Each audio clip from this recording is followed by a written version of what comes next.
Syariah opo ora ki padha wae, ming beda istilahe. Ini esensi paling mendasar ini yang membedakan antara transaksi yang dilakukan secara syariah dan konvensional itu apa? Bagi orang awam yang terpenting itu kan hasilnya. Tapi kalau dalam perspektif Islam itu yang penting proses. Pikiran masyarakat yang sudah terkungkung dalam satu mekanisme bertahun-tahun ya, transaksi bertahun-tahun itu ya cukup lama, kecuali ada orang yang memang punya keinginan dia berhijrah total. Karena kita belum 100% semuanya lembaga kita syariah, ya kadang-kala masih ada cemaran-cemaran seperti itu kan. Ada pandangan toh sama-sama pakai persen. Bunga juga pakai persen, nisbah juga pakai persen. Tapi kan bedanya persentase bunga itu atas pokok pinjaman, kalau persentase nisbah itu atas hasil. Inti adil itu kan tidak saling mendolimi. Nah, kalau di konven, saya analisis dari perspektif ekonomi, itu ada saling mendolimi.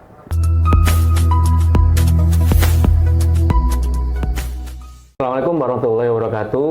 Ketemu lagi di Ngombe, ngobrol bareng BMT Beringharjo. Obrolan kita kali ini masih akan melanjutkan obrolan kita yang sebelumnya, masih seputar tema transaksi syariah. Dan tentu masih dengan narasumber yang sama pula, Ustadz Muhammad. Assalamualaikum Ustadz. Waalaikumsalam warahmatullahi wabarakatuh. Terima kasih kembali waktunya untuk menemani Sobat Ngombe. Ngombe. Pertanyaan saya kali ini Ustadz, ini sebenarnya juga follow up dari pertemuan kita yang sebelumnya, tetapi juga didasari atas temuan dari teman-teman marketing dan mungkin juga banyak ditemui oleh praktisi syariah ketika menyampaikan ataupun menjelaskan soal sistem transaksi syariah kepada orang yang bisa dikatakan masih awam. Itu sepertinya kesimpulannya masih sama, yaitu syariah opo ora ki padha wae, ming beda istilahe. Nek syariah bagi hasil, nek ora itu bunga. Nah, ini yang ingin saya tanyakan terkait hal ini. Sebenarnya esensi paling mendasar ini yang membedakan antara transaksi yang dilakukan secara syariah dan konvensional itu apa? Tentu korelasinya adalah terhadap tambahan ataupun penambahan harta yang dipinjamkan begitu. Kalau secara syariah bagi hasil ini maka dihukumi halal begitu, sedangkan yang konvensional maka dihukumi sebaliknya. Nah gitu, mungkin pertanyaannya itu. Ini pertanyaannya sederhana tapi ya gampang-gampang susah gitu ya, karena kaitannya dengan menjelaskan orang. Karena bagi orang awam yang terpenting itu kan hasilnya. Tapi kalau dalam perspektif Islam itu yang penting proses. Proses itu penting. Sehingga ini kalau kita kaitkan dengan dalilnya itu kan kalau Al-Quran, proses itu jangan mengandung unsur batil. Nah, ini dasarnya dulu ya. Di dalam surat An-Nisa ayat 29, ya ayyuhalladzina amanu la ta'kulu amwalakum bainakum bil batil illa an takuna tijaratan antarati minkum wa la taqtulu anfusakum innallaha kana bikum rahima. Jadi ada dua kata di situ, satu larangan batil, kemudian diperintahkan untuk saling ridho gitu ya, tidak saling suka sama suka, karena yang disukai belum tentu syariah loh ya. Nah, gitu. Sama-sama suka, hasilnya nggak disukai. Nah, kemudian yang kedua, ada hadis Rasul tentang proses juga ya. Wa an malihi min ainak tasabahu wa fima anfaqahu. Tentang hartamu didapat dari mana dan digunakan untuk apa. Ini kan bicara proses semuanya kan. Nah, cuma masyarakat kita mungkin karena pendekatannya instan gitu ya. Yang penting kan hasil gitu. Nah, di situ hasilnya berapa? Ternyata dulu di podcast yang awal kalau nggak salah pernah saya sampaikan ya, bahwa sesuatu bisa jadi hasilnya sama atau berbeda karena memang prosesnya berbeda gitu. Ya, prosesnya berbeda. Proses mendapatkan hasil itu. Proses mendapatkan hasil itu berbeda. Karena misalnya gini, kalau dalam transaksi konven itu kan prosesnya yang kemudian diikat dalam satu akad namanya hutang piutang. Yeah. Kalau di syariah prosesnya kemudian diikat dengan mekanisme bisa jual beli, bisa bersyirkah, bekerja sama, bisa sewa menyewa. Nah, karena mekanisme yang berbeda ini punya implikasi hasil yang berbeda. Nah, seperti itu. Itu yang harus dipahami gitu. Ya kalau dulu saya ekstrimkan itu kan maaf ini ya, menikah dengan zina itu hasilnya sama. Tapi kan prosesnya berbeda. Kalau orang menikah itu pasti ada yang mengijab kabulkan, ada saksi gitu kan. Ada proses yang benar menurut agama. Tapi kalau orang zina itu kan yang menzinakan siapa ya? Setan kali ya. Ya yang disalahkan itu setan biasanya. Nah, kemudian dari situ kalau dilihat dari hasil nanti hasilnya bisa sama gitu kan. Nah, misalnya hasilnya sama apa? Ya mungkin hasil hubungan itu ketemu anak kan gitu kan. Nah, sama juga nanti dalam transaksi ekonomi ketika orang menggunakan akad jual beli dengan akad hutang piutang, hasilnya bisa sama. Yaitu misalnya kita hutang, saya hutang kepada Mas Agung. Mas Agung, saya pinjam duit dong. Berapa Pak? 1 juta. Bunganya 2% ya Pak. Kembali kapan? Ya kembali 1 tahun. Berarti totalnya misalnya jadi 12 juta. Dibagi 12. Berarti saya cicil setiap bulannya 1 juta, 1 juta, 1 juta kan itu ya. Nah, lain halnya kalau misalnya karena kita sudah pernah dengar kajian bahwa hutang itu tidak boleh ada tambahan karena setiap tambahan dalam hutang itu adalah riba, maka kita beralih satu mekanisme yang dikenal dengan mekanisme hutang tetapi diawali dulu dengan mekanisme jual beli. Jual beli yang tidak cash itu kan namanya tetap hutang kan. Nah, cuma akad awalnya ini kan jual beli. Jual belinya. Nah, jual beli ini dalam jual beli dibolehkan mengambil tambahan. Tambahannya namanya untung. Nah, misalnya barang HP senilai 1 juta dijual selama untuk 1 tahun menjadi 12 juta. Dari 10 juta ya, selama 1 tahun menjadi 12 juta. Kemudian tak cicil per bulan. Maka cicilan saya per bulannya kan 1 juta. Nah, sama kan? Sama itu. Nah, jadi yang membedakan apa di sini? Yaitu proses dalam transaksi yang satu namanya jual beli, meskipun nanti akhirnya ketemu menjadi utang karena nggak cash. Nah, istilahnya kalau kita kan jadi digampangkan jadi utang. Padahal kalau di dalam syariat itu namanya kan jadi murabahah. Nah, gitu kan. Nah, kalau hutang, yang membedakan yang kedua apa? Dalam transaksi murabahah, hutang dalam jual beli itu harus ada objek yang bisa dimanfaatkan. Nah, kemudian kalau yang diperjualbelikan, kalau bahasa kerennya itu ada underlying asetnya, gitu kan, biar rotok keren dikit ya. Ada underlying asetnya, gitu kan. Jadi, tapi kalau dalam hutang yang tadi yang 10 juta selama 1 tahun jadi 12 juta, itu tidak ada underlying aset dan peruntukannya kita masa bodoh. Nah, kalau dalam jual beli tadi peruntukannya harus jelas. Barang ini dibeli untuk apa?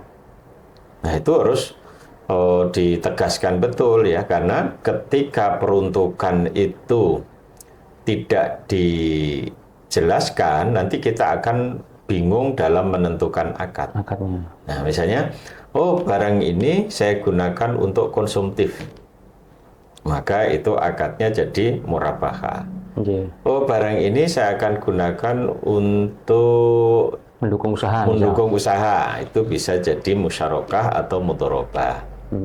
Oh barang ini tak sewa dulu ya, nanti saya beli setelah masa sewa selesai. Nah, nanti ada namanya ijarah muntahiyah, sewa beli. Oh barang ini saya sudah punya uang mukai. Kalau misalnya BMT atau lembaga keuangan syariah menambahi, akadnya akan berubah lagi, namanya musyarakah mutanaqishah. Nah, tapi kalau di sisi yang lainnya tadi, dalam hutang piutang nggak pernah disebutkan ini untuk apa, yang namanya hutang. Nah, dalam konsep syariah, setiap hutang apapun namanya, yang namanya hutang, jika ada tambahan maka namanya hukumnya riba. Maka Allah menegaskan di dalam surat Al-Baqarah 275 kan, memang orang-orang Arab dulu, orang-orang Arab jahiliyah dulu juga mengatakan qalu innamal bai'u mislu riba wa khalallahul bai'a wa harrama riba. Mereka mengatakan bahwa jual beli itu mirip, ya mirip tadi ada tambahan gitu kan. Tapi kan Allah tegas mengatakan Allah menghalalkan jual beli dan mengharamkan riba. Nah, seperti itu. Nah, ini mengedukasi masyarakat yang terkait dengan ini kan, wah istilahnya kalau bahasa sekolahan dulu itu punya nyetip ya, nyetip tahu ya? Ya, menghapus. Kalau dulu ada stip ya. Menghapus mindset yang ada di dalam benak pikiran masyarakat yang sudah terkungkung dalam satu mekanisme bertahun-tahun ya, transaksi bertahun-tahun itu ya cukup lama, kecuali ada orang yang memang punya keinginan dia berhijrah total gitu ya. Jadi dia akan meninggalkan semua. Orang yang kadang-kadang yang berhijrah total aja melihat situasi seperti ini kadang juga, waduh, ternyata kok bodoh gitu kan. Nah, karena ya seperti itu. Tapi yang harus dipahami tadi adalah bahwa proses itu menjadi penting. Seringkali ada yang mengatakan yang membedakan antara syariah dengan konven itu akad. Sebetulnya syariah dan konven itu sama-sama ada akadnya. Ya, konven akadnya misalnya hutang piutang, ya. Kalau syariah akadnya tergantung dari maksud dia melakukan transaksi tadi. Ya, jadi kalau sifatnya konsumtif tadi ada namanya jual beli murabahah. Nah, jual beli kalau barangnya dipesan dulu aja sudah berubah lagi loh, Mas. Nah, namanya bai asalam gitu kan.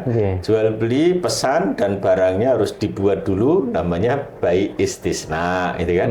Jadi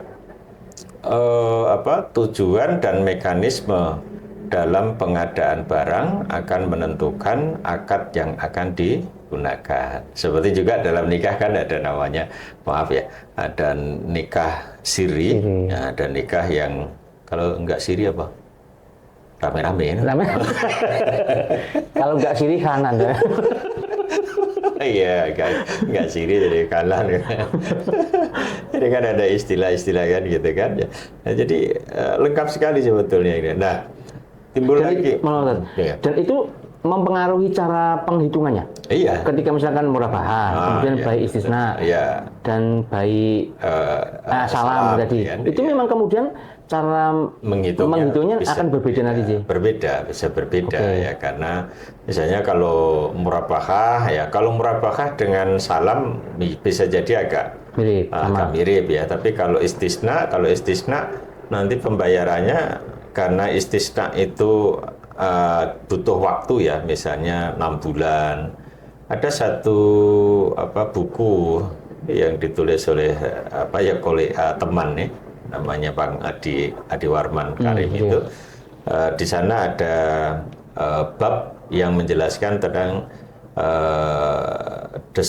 designing kontrak ya. Jadi mendesain kontrak itu Kalau kurang dari 6 bulan, maka akadnya bisa salam, bisa murabahah. Tapi kalau lebih dari 6 bulan, maka akadnya istisna. Karena proses membuat barang tadi itu kan butuh waktu. Meskipun ada juga misalnya ya, dalam transaksi pembuatan rumah misalnya untuk KPR ya. Untuk KPR itu bisa istisna, bisa salam, bisa murabahah ya. Nah, kapan dia berlaku murabahah? Ketika semua barang itu bahan-bahan yang disediakan itu oleh pengembang. Jadi pembelinya tinggal membeli gitu ya. Nah, tapi kalau misalnya saya akan membeli rumah lewat KPR, kalau ada lebih dari 3 bulan ya, lebih dari 3 bulan maka bisa menggunakan salam karena pesan dulu. Tapi kalau ada proses pembuatan, jadi pengadaan lahan, kemudian proses pembuatan ya, dan waktunya lebih dari 3 bulan, nah itu bisa jadi istisna. Nah, ketika istisna nanti saya akan membayar per termin. Nah, setelah PKS ya, perjanjian kerjasama, saya bayar misalnya 30%. Nanti setelah proses pembuatan sudah 50%, saya bayar lagi mungkin 30% lagi. Kemudian setelah jadi saya bayar 30%. Nah, setelah serah terima final 10%-nya misalnya. Itu ada terminan seperti itu di istisna. Mungkin itu juga yang kemudian dikatakan bahwa dengan sistem transaksi syariah itu jauh lebih berkeadilan karena itu ya. Iya, kita bayarkan kewajiban sesuai dengan hak yang diterima mungkin gitu Nji. Betul, iya. Misalnya sebelum lanjut, ini berarti kalau dari secara garis besar, secara syariah, sistem syariah ini berarti kan penambahan harta itu diperoleh dari syirkah, kemudian dari jual beli, murabahah itu tadi, kemudian dari sewa menyewa. Hanya 3 ini ya. Ya, minimal 3 kelompok besar ini ya, karena kan tadi murabahah juga ternyata masih ada sub-subnya yang istisna lah, salam sebetulnya lah gitu. Kalau diruntut di dalam hukum fikihnya itu ada 5 ya. Oh, 5? Ada 5. Ada namanya wadiah. Oke. Wadiah itu titipan. Ya. Cuma ini biasanya kalau dari sisi lembaga keuangan kan ada 2 sisi ya. Lembaga keuangan itu kan yang syariah maupun konven biasanya dikenal sebagai intermediasi, memperantarai. Cuma intermediasinya berbeda. Kalau di konven ini memang betul-betul intermediasi, pengertiannya dia terima uang dari penyimpan, kemudian nanti disalurkan untuk pembiayaan. Nah, tapi kalau nanti di dalam syariah, terima uang, lembaga keuangan syariah bisa melakukan investasi, sehingga nanti terlihat kalau di laporan keuangan itu di financing deposit rasionya, di FDR-nya. Di FDR-nya itu bisa jadi lebih dari 100%. Artinya kalau lebih dari 100%, dana pihak ketiga, simpanan, tabungan, deposito, itu jumlahnya tidak mencukupi untuk pemberian pembiayaan kepada masyarakat, sehingga modal bank harus diinvestasikan, diambil, ditambahkan ditambahkan. Nah, kalau di konven ini yang terjadi tidak mungkin sampai 100%.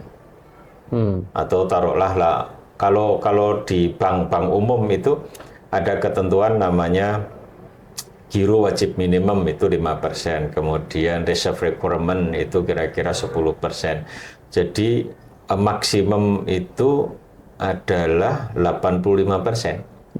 Nah, tapi ini nggak pernah sampai, kadang dia cuma 70%. Nah, berarti masih ada 15%. 15% kemana? Biasanya dilarikan ke pasar uang.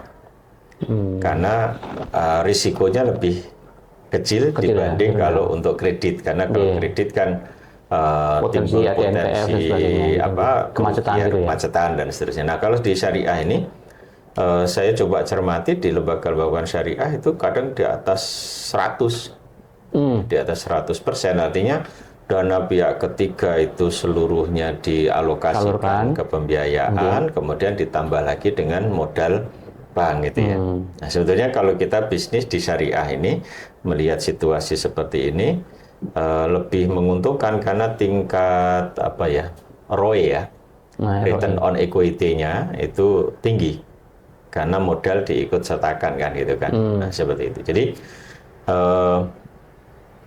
dari mekanisme ini kan jelas-jelas berbeda. Maka tadi saya sampaikan bahwa yang paling pokoknya adalah bagaimana proses dijalankan oleh lembaga keuangan tersebut. Itu yang membedakan, bukan persoalan akad. Karena kalau di konven tetap ada akadnya juga, cuma namanya akadnya kredit.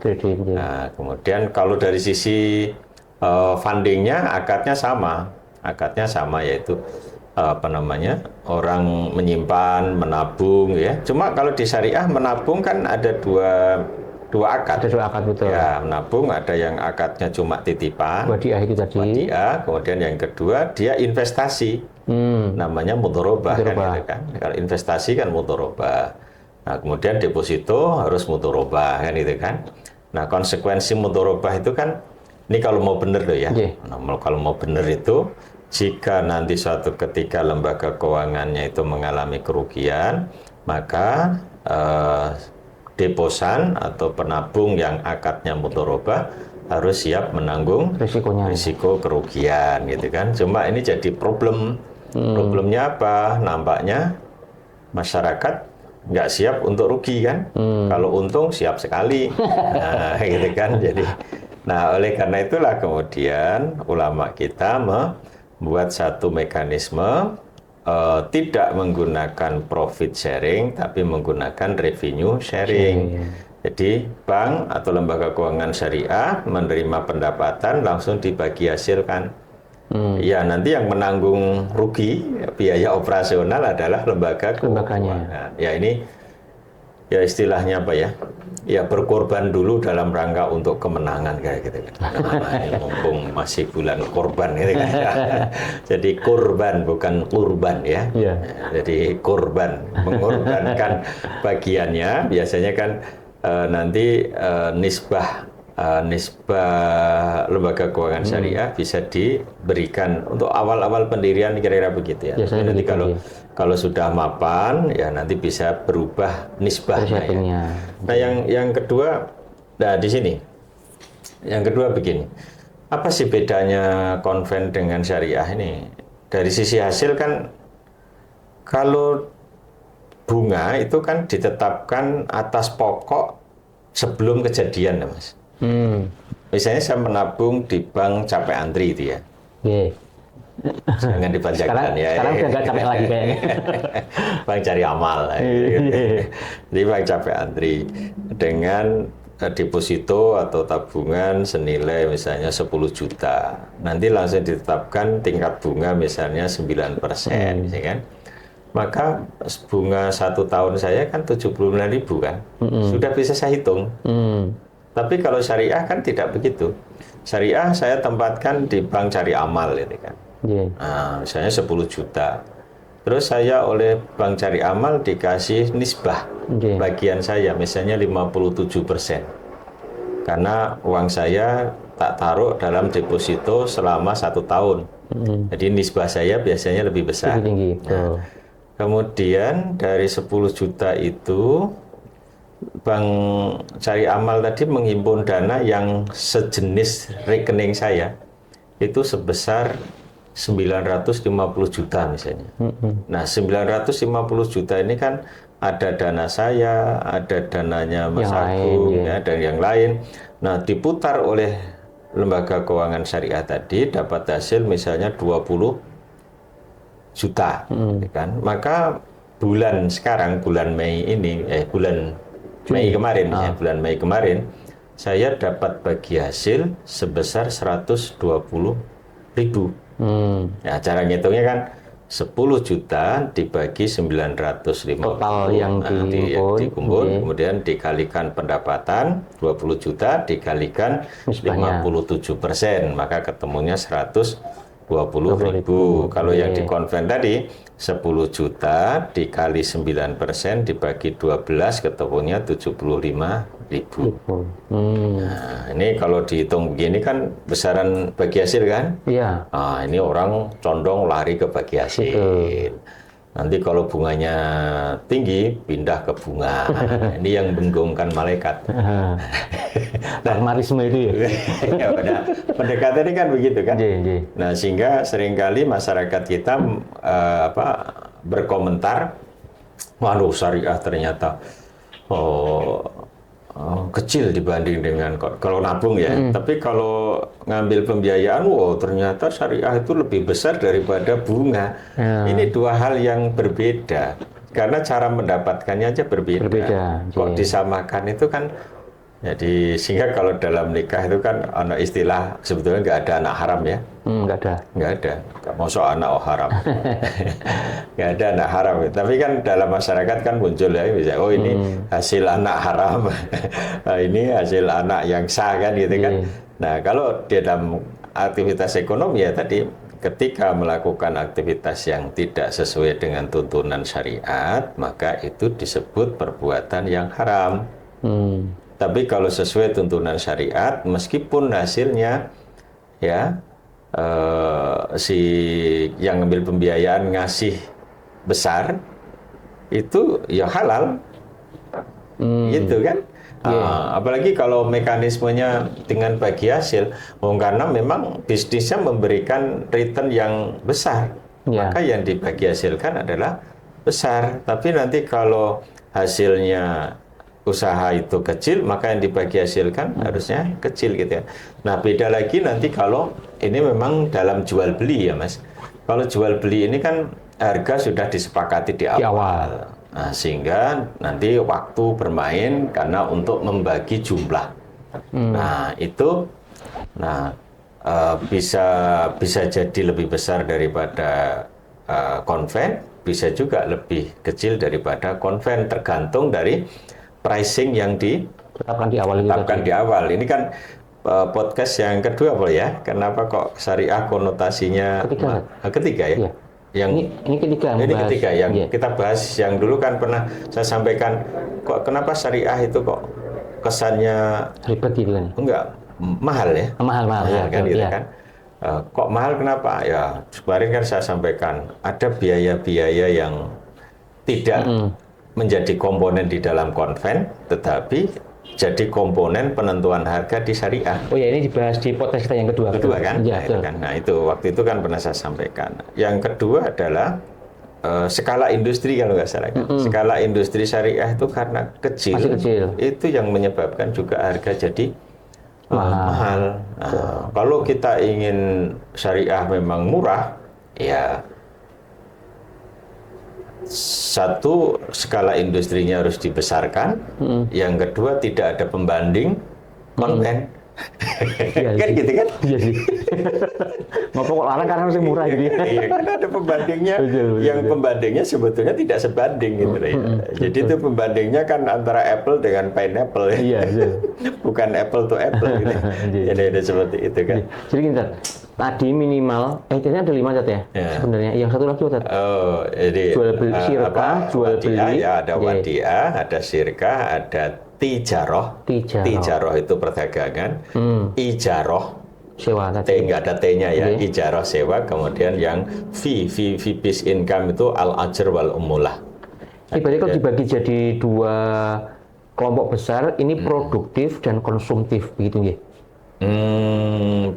Apa ya? Ya tidak bisa seperti itu, karena dalam tijaroh itu ada yang sifatnya konsumtif, ada yang bisa produktif. Misalnya gini, murabahah itu bisa jadi modal kerja, Mas. Misalnya BMT Beringarjo ngasih pembiayaan pedagang kelontong ya, membelikan barang persediaan, dibelikan. Itu murabahah, itu bisa untuk modal kerja kan. Nah gitu. Nah, kalau seperti itu berarti untuk keuntungan yang diterimanya fix di awal. Fix di awal. Jadi kalau misalnya pedagang kelontong beli minyak, beli beras, beli apa gitu kan, Nah, nanti dia akan jual berapa. Nah, kita kan lembaga keuangan syariah kan bisa survei tahu harga, tapi sebagai pengalaman ya dikit-dikit saya ngikuti tutulan beras ya di masjid untuk jamaah. Harga beras itu luar biasa ya, fluktuatif, apalagi harga telur ya. Harga telur sekarang udah naik lagi, besok bisa turun ya. Seperti itu. Nah, jadi yang ini yang kadang susah dibuat satu indeks ya. Tapi sebenarnya untuk jangka waktu tertentu kalau situasi stabil bisa ada namanya indeksasi gitu ya. Nah, seperti itu. Jadi kita tidak langsung bisa mengkapling bahwa misalnya kalau murabahah salam istisna itu konsumtif tidak di sini. Terus ijarah itu konsumtif enggak, tapi harus diperhatikan satu tujuan penggunaan, yang kedua adalah cara pengembaliannya nanti seperti apa. Itu faktor yang menentukan apakah satu akad nanti kita bisa jadikan dia kategori konsumtif, investasi atau produktif ya. Nah, itu tergantung itu. Oh, artinya kalau di syariah ini ketika ada akad-akad tertentu yang secara ketentuan menerapkan keuntungan di awal, maka itu akan berlaku sampai selesai. Bahkan ketika misalkan terjadi kemoloran gitu. Terjadi kemoloran itu tetap bahkan dalam tuntunan syariah itu ketika ada perpanjangan waktu dalam pembiayaan kita tidak boleh meminta tambahan. Artinya misalkan kayak kemarin pandemi. Membeli motor disepakati 25 juta selama 3 tahun. Ternyata di tengah-tengah ada pandemi sehingga bayarnya molor 6 bulan. Yang 6 bulan itu tidak boleh ditambah ya, tetap 25 juta itu tadi. Jadi karena tidak ada bunga berbunga kan. Betul. Tidak ada tambahan bunga, tidak ada tambahan kos ya. Sebetulnya kita juga keluar kos itu. Lembaga keuangan lembaga keuangan keluar kos terhadap risiko itu ya. Nah, kalau di konven berarti bertambah waktu, bertambah harga. Harganya. Karena kalau dalam syariah ya meskipun kadang memang ada kebijakan ya dalam konven itu. Sebenarnya kalau Covid kemarin kan ada kebijakan. Iya, karena itu kan memang force majeure kan. Betul. Tapi kalau misalnya gini Mas. Di dalam syariah itu ada nasabah yang memang mengolor-ngolor waktu ya, sehingga pembayarannya tidak tertib. Maka di syariat dibolehkan mengenakan denda. Dendanya itu namanya takzir. Cuma takzir ini kan tidak boleh dijadikan pendapatan lembaga keuangan syariah. Harus masuk di pos ZIS. Pos ZIS, zakat, infak, sedekah. Karena kalau itu masuk sebagai pendapatan lembaga keuangan, itu namanya riba. Tetap riba ya. Lain halnya kalau misalnya kan ada ya nasabah atau anggota itu yang ditagih malah lari-lari ya. Misalnya kita menghilang atau dicari ketahuan misalnya di Kulon Progo ya, dikejar di sana Kulon Progo, lari ke Purworejo, terus sampai ketemunya di Honolulu misalnya.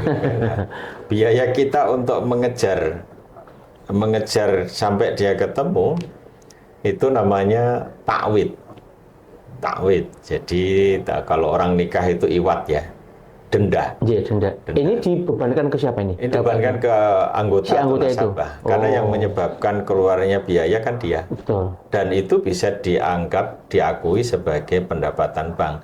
Karena lembaga keuangan syariah mengeluarkan ongkos untuk mengejar dia tadi ya, untuk menemukan dia di mana gitu kan. Nah, jadi ini tuntunannya seperti itu. Tapi kalau di konven kan dia misalnya tidak tertib dalam bayar, kena denda. Kadang ada per mil, ada dikalikan dengan nilai pembiayaan. Pokoknya. Nah, kalau syariah takzir dan takwid itu tidak boleh dikalikan dengan nilai utang atau pembiayaannya. harus real. Harus real. Real. Dalam takzir itu di dalam akad disampaikan, jika anggota dengan sengaja menunda pembayaran padahal dia mampu, maka telat 1 hari terkena denda misalnya 10.000, ya atau berapa gitu kan. Yeah. Tapi ini takzir. Masuk ke ZIS. Nah, nanti di laporan penerimaan dana ya infak itu maksudnya ya, infak ketemu berapa. Nah, peruntukannya nanti kan untuk masyarakat kurang mampu kan, bisa dengan pembiayaan kordulasan gitu kan. Tapi kalau boleh ya tadi? Boleh. Oh, oke. Dari dana takzir itu. Oh, saya kira itu terus pemanfaatannya juga harus charity yang sekali habis itu enggak ya? Enggak, boleh untuk kordulasan. Karena lain halnya kalau zakatnya ya. Ya, nah, karena kan masuk infak itu sebetulnya. Masuk infak. Karena kalau orang nggak mau membayar kena takzir itu masuknya infak sebetulnya. Kalau zakat ini kan ada kriterianya kan. Satu harus haul, yang kedua harus nisab kan gitu kan. Nah, kalau takzir kan agak ada ukuran haul dan nisab kan. Kemudian ketika ada terjadi takwid itu tidak boleh sekian persen dari nilai pembiayaan, tapi harus didasarkan pada real loss yang dikeluarkan. Cost yang dikeluarkan. Misalnya ngecor sampai di Kalimantan gitu ya, berapa biaya yang digunakan naik pesawat, terus misalnya nginap hotel ya kan ya. Termasuk akomodasi misalkan makan, menginap gitu masuk kan biaya kan, yang nanggung siapa? Iya. Nah gitu kan, karena dia yang menyebabkan keluarnya biaya, maka dia yang terbebani kan begitu kan. Nah seperti itu. Jadi ada ketentuan-ketentuan yang tidak serta-merta sama di dalam konvensional. Nah ini kalau masyarakat tidak atau belum paham ya podo ayo no dendane gitu kan. Nah, kalau di konven apapun namanya denda itu kan masuk pendapatan. Masuk pendapatan. Ya, kalau di syariah tadi pada posnya sendiri ya. Nah, di situ. Nah, termasuk juga saya kan baru nulis buku manajemen investasi ya, Mas. Ternyata ada satu konsep cleansing ya. Pemurnian hasil. Gimana ini? Jadi misalnya kita ada kelebihan dana tidak bisa dibiayakan dalam misalnya BMT Bringharjo memiliki kelebihan dana tidak bisa untuk pembiayaan idle terus ditempatkan di pasar modal gitu ya kan boleh, tapi pasar modalnya yang dulu belum ada syariah misalnya. Nah, terus dapat capital gain yang kita meragukan bahwa ini ada unsur non halalnya, maka itu bisa di cleansing. Nah, cara cleansingnya bagaimana? Berapa pendapatan, misalnya total pendapatan perusahaan itu 100 juta, kemudian yang kita merasa ragu terkait dengan pendapatan non halalnya itu misalnya 10 juta. Maka cleansing faktornya adalah 10% kan. Nah, 10%. Nah, kemudian dari 10% itu yang nanti kita akan gunakan untuk menghitung berapa total capital gain yang didapat. Misalnya dari total pendapatan terhadap capital gain kita misalnya 2.500.000. Berarti ada 250.000 yang kita sisihkan karena 10% karena 10%-nya yang kita anggap non halal. Nah, yang 250.000 itu yang kita masukkan dalam ZIS. Itu pendapatan yang nanti bisa digunakan untuk bantuan yang sifatnya sosial, charity. Misalnya ada 17-an kan biasanya lembaga kan kadang dimintain proposal sama di mana kita tinggal kan kan biasanya kantor kita di Bringharjo, warga sekitar Bringharjo itu misalnya Pak ini mau ada kegiatan 17-an kita minta, nah itu bisa dialokasikan ke situ. Dan mereka kategorinya tetap dapat dana halal kan? Iya, itu urusan ya kalau yang non halal itu untuk hal-hal yang sifatnya tadi untuk kasih hadiah atau apa itu, kalau ada ulama berpendapat itu orang yang menerima itu tidak usah berpikir Dari mana dari mana didapat? Itu urusannya yang ngasih kan gitu kan. Nah, gitu. Tapi kalau misalnya kita tahu lebih bagus ya itu digunakan untuk bikin MCK ya. Jadi apa? Mandi, kakus, Cuci. cuci. Jadi, atau hal-hal yang sifatnya misalnya sosial. Cuma Sosial kadang umum gitu. ya kalau kadang saya juga berpikir begini. Nah, kalau itu untuk bikin jalan itu jangan-jangan itu yang bikin banyaknya kecelakaan gitu ya. Nah, gitu kan. Nah, jadi ya karena memang suatu ketika kita belum bisa lepas dari sesuatu itu ya. Nah, contoh misalnya gini, jika ada lembaga keuangan di satu tempat tertentu ya, misalnya di daerah yang di situ belum ada bank syariah, misalnya ada BMT, dia operasional secara syariah.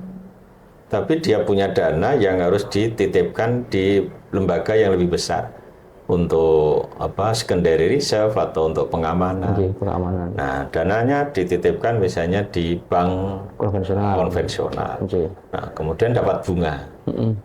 Kan suatu ketika bisa kan? Betul. Nah, bunga ini terus dikemanakan?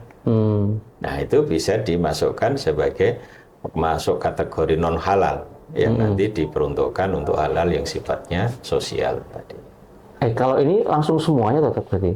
Semua Ya, bunga yang diterima berapa, itu langsung masuk ke ya, cleansingin semuanya. betul. Jadi tinggal bunganya berapa. Misalnya kan ketahuan tuh itu kan. Nanti kan ketika kita ngeprint apa rekening koran itu kan, rekening koran kan akan terlihat kode kan biasanya, kode sekian itu ada. Nah, seperti itu. Oke. Jadi ya ini karena kita belum 100% semuanya lembaga kita syariah, ya kadang-kala masih ada cemaran-cemaran seperti itu kan, yang perlu diketahui oleh kita semua. Dalam aktivitas keuangan itu ada namanya cleansing tadi, pemurnian. Seperti itu. Jadi gini lah, kembali ke pertanyaan awal dari mungkin teman-teman dari marketing atau yang di lapangan yang menemui ini. Terkait dengan perbedaan mendasar antara transaksi yang dilakukan secara syariah dan konvensional. Itu kalau dari obrolan kita tadi berarti kalau secara syariah maka transaksi ini pembiayaan dalam hal ini, kemudian yang berkorelasi dengan tambahan pendapatan baik itu bagi hasil atau margin dan sebagainya. Itu kalau secara syariah maka pendapatannya ditentukan sesuai dengan peruntukan apa dana itu gunakan. Gini tadi. Yang tadi ada syirkah, kemudian ada jual beli ataupun sewa. Kemudian terkait hal ini kalau di konvensional maka tetap ada akad dan itu akadnya umum, kredit, hutang piutang saja tanpa kemudian spesifik ini dipakai untuk apa gitu ya. Artinya ketika misalkan ada orang mengajukan ke lembaga konvensional bilangnya misalnya mau beli motor, tapi ketika dapat duit ternyata dipakai buat bangun rumah misalkan, itu artinya kan bisa kentut biayanya. Artinya kan tidak sesuai dengan peruntukannya gitu ya. Artinya kan gitu ya, pembedanya kayak gitu ya. Kalau di transaksi syariah insya Allah sesuai dengan peruntukannya. Ya, karena kalau misalkan untuk murabahah jual beli motor ya anggota ataupun nasabah dapat motornya, tidak uang untuk beli motor gitu ya. Jadi kalau terjadi pengalihan peruntukan itu batal akadnya. Batal akadnya. Oke. Ya, itu yang perbedaan mendasar antara akad syariah dengan konvensional. Dan tadi perhitungan secara detailnya lagi, kalau perhitungan keuntungan yang diambil itu kalau di konvensional itu dikalikan dengan pokoknya dan begitu. Sebelum kejadian sudah diketahui. Dan bisa diketahui. Kalau syariah benar-benar tidak bisa. Dasarnya nanti adalah nisbah. Dan kemudian pembagiannya setelah ada hasil. Nah, memang di sini seringkali ada pandangan toh sama-sama pakai persen. Betul. Bunga juga pakai persen, nisbah juga pakai persen. Tapi kan bedanya persentase bunga itu atas pokok pinjaman, kalau persentase nisbah itu atas hasil. Nah gitu. Yang kedua, persentase bunga itu atas waktu. Kalau syariah bagi hasil itu waktunya sama 1 bulan. Jadi tidak, kalau misalnya gini, dimaksud waktu itu dalam 1 bulan itu kan bisa berbeda. Kalau kita menghitung bunga harian misalnya, Mei itu berapa hari? 31 hari. Juni 30. Nah itu hasilnya bisa berbeda kan? Karena rumusnya kalau di dalam matematika ekonominya kan pokok dikali tingkat bunga dikali hari dalam 1 bulan dibagi hari dalam 1 tahun. Nah bulan Mei, Juni, April itu kan berbeda jumlah harinya. Nah kalau syariah tidak berlaku itu. Karena berlaku hanya Mei 31 hari hasilnya berapa. Tapi cukup, gitu ya. Tapi jumlah hari tidak berpengaruh pada perhitungan bagi hasil. Nah, itu kan. Dalam misalnya 30 hari dapatnya berapa, 31 hari dapatnya berapa. 31 itu tidak mengalihkan hasil yang dibagikan kan gitu. Dan atas dasar perhitungan ini makanya insya Allah kalau kita tahu secara teknisnya, insya Allah dengan sistem syariah jauh lebih berkeadilan gitu kan ya. Iya, karena di situ kalau kita mau menerapkan yang benar loh ya, yang menerapkan yang benar, karena kalau ada untung bagi untung, kalau ada rugi bagi rugi. Inti adil itu kan tidak saling mendolimi. Nah, kalau di konven, saya analisis dari perspektif ekonomi, itu ada saling mendolimi. Saling mendolimi? Bisa terjadi. Misalnya gini, saya tempatkan dana 10 juta di konven. 10 juta diputar oleh konven tadi, hasilnya misalnya 2 juta. Saya hanya dapat misalnya 7%. Berdasarkan dari pokok tadi ya, bukan dari 2 juta kan. Tapi kalau syariah kan kita sudah sepakat ada nisbah, saya dengan Mas Agung saya 40, Mas Agung 60. Mas Agung putar uang dapatnya 2 juta, maka Mas Agung dapat 1,2 karena 60% dari 2 kan, saya dapat 800. Kalau besok hasilnya kok cuma 1 juta, berarti Mas Agung dapat 600, saya dapat 400 kan gitu. Secara nominal memang akan berubah-ubah sesuai dengan hasil yang diterima di bulan itu. Tetapi sebenarnya secara komposisi kalau di syariah tetap sama aja. Karena kan nisbahnya sama. Berarti yang dimaksud Ustadz tadi ketika di konven itu bisa saling menjolimi, ketika pendapatan lembaga gede kita dapatnya kecil, itu kita dijolimi. Satu ketika mereka dapat rugi, kita tetap harus dapat serba berapa persen. Jadi misalkan seharusnya kita dapatnya nggak setara 7%, tapi karena perjanjian di awal 7%, maka kita tetap itu yang kemudian kita menjolimi mereka gitu ya. Kalau dalam bahasa Quran kan larangannya kan la tadzlimuna wala tuzlamun. Jangan mendolimi dan didolimi. Kan gitu. Jadi dari analisis formula, yaitu seringkali saya kalau ngasih kuliah, bahwa mekanisme bunga itu kan satu, dia masuk dalam kategori riba karena melanggar 2 prinsip. Satu, prinsip kewajaran bisnis. Yang kedua adalah prinsip keadilan. Bisnis yang wajar itu kan hasilnya fluktuatif. Adil adalah dapat sesuai dengan proporsinya.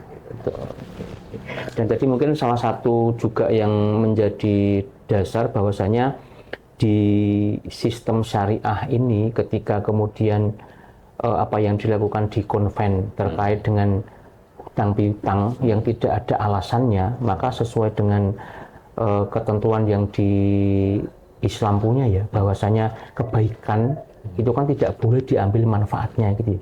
Sehingga ketika ada manfaat dalam hal ini bunga atau apa menjadi sebenarnya tidak dibolehkan. Kullu qardin cara manfaat bahwa riba. Setiap tambahan atas utang itu kalau dari sisi analisis akad, qard itu masuk dalam aktivitas tabarruk. Tabarruk itu adalah kebaikan. Kalau kita ingin mendapatkan hasil, aktivitasnya namanya tijarah. perdagangan, bisnis gitu kan. Nah, maka di dalam hadisnya itu kan kullu qardin jara manfaat fahuwa riba, setiap tambahan atas hutang maka masuk dalam kategori riba. Biar tidak masuk riba, maka kita ubah akadnya. Nah, tanya dulu, sampean kok mau utang itu untuk apa? Wah, saya mau untuk beli anu ya Pak, untuk beli TV misalnya gitu kan. Gimana kalau tak belikan, nanti sampean beli ke saya. Jadi mendring, tahu mendring Mas? Nah, mendring itu sebetulnya ahli tafsir itu. Karena dia bisa menafsirkan kalau ngasih duit namanya riba. Tapi ketika dia menjual barang, kalau zaman saya kecil dulu di kampung saya itu ada mendring panci ya, rumah tangga itu kan ditagih setiap pekan ya, pekan datang. Kalau misalnya, aduh Mas belum ada, ya besok. Saudara-saudara Jawa Barat banyak yang itu biasanya. Ahli tafsir beliau. Iya, ahli tafsir. Tafsir. Ya, itu kan cara kan. Ya kenapa? Karena riba itu bukan zat. Tapi karena perilaku. Yang namanya perilaku itu bisa dikiak-kiuk ya. Tapi kalau zat itu tidak bisa dikiak-kiuk. Ya, tapi kalau zat, misalnya babi dikiak-kiuk di rasa kambing, dikasih darah kambing ya, nanti tetap tidak bisa. Ya.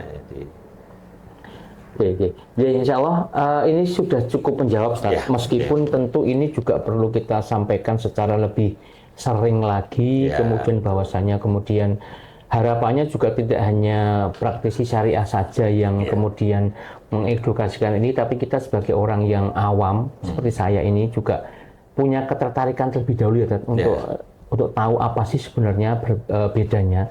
Karena secara prinsip tadi juga disampaikan Ustadz, ternyata memang sejak dahulu pun dikatakan bahwa ini pun mirip begitu, tapi sebenarnya secara prinsip berbeda. Insya Allah itu Ustadz nanti untuk lebih lanjutnya mungkin ada di part yang berikutnya lagi gitu. Ngombenya ya. Siap ngombenya.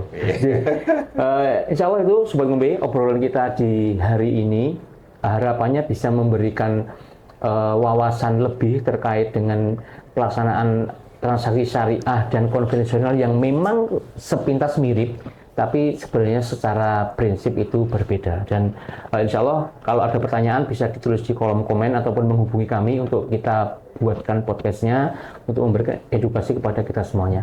Terima kasih sudah selalu ngikutin Ngombe, dan jangan lupa untuk terus saksikan Ngombe karena urip kui mung mampir Ngombe. Assalamualaikum warahmatullahi wabarakatuh.